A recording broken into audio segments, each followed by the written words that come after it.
Hi there. Today I'm going to show you how to do printhead alignment on an Epson WorkForce WF-2930. Now this is nice and simple and can be done from the printer itself using nothing but the small control panel you can see here and a few sheets of paper. Now, having to do printhead alignment from your printer is a lot less common than traditional cleaning cycles and test pages, which we've covered in previous videos. So if you're not 100% sure that an alignment's what you need, I'd recommend checking those out first. But to get started, we need to be on the home screen of the printer, which looks like this. If you don't already have copy on your screen like you can see here, just press the home button to be taken here.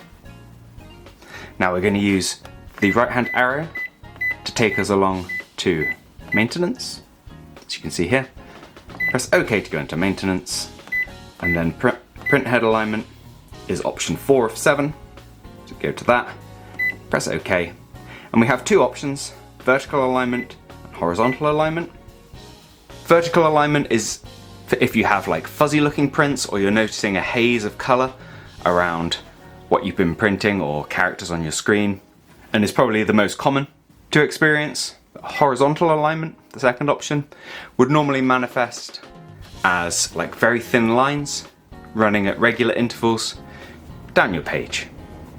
Now I'm going to cover both of these, and I'll make sure there are time codes below if you're interested in one in particular. But let's get started. So for vertical alignment, we just press OK to go in, and then the start button, and give the printer a minute. Until it eventually spits out a page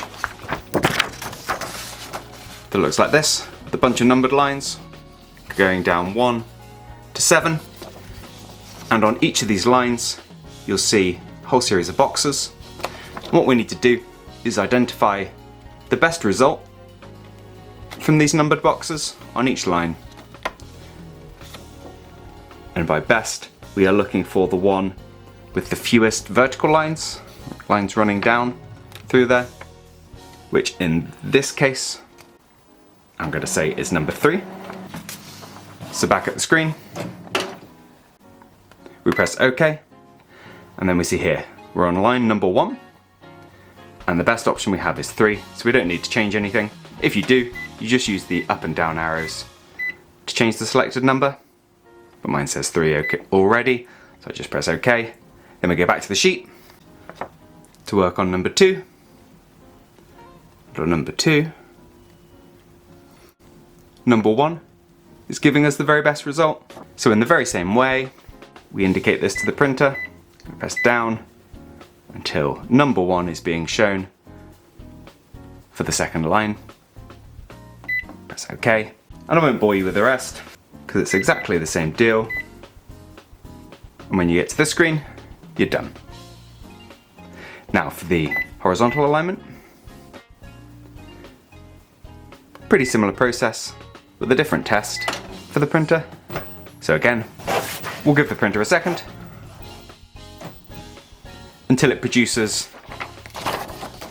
a very different looking but similar test.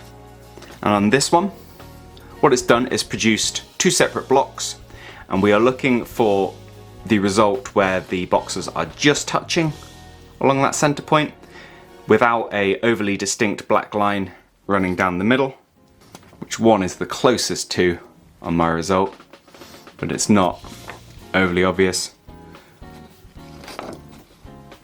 And on the flip side of the coin, we don't want a result like number 7 where there's a slight gap in there, as you can see.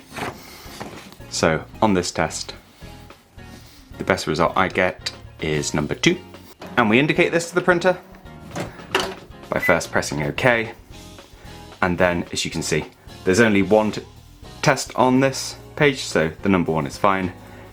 And we need to select number 2 in the orange box. So press down a couple of times to change the number until 2 is displayed. Press OK to complete the alignment.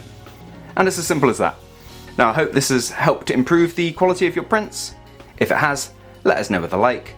If you're still looking at some print quality issues you're struggling to resolve, you might want to check out those cleaning cycle and test page videos I mentioned previously.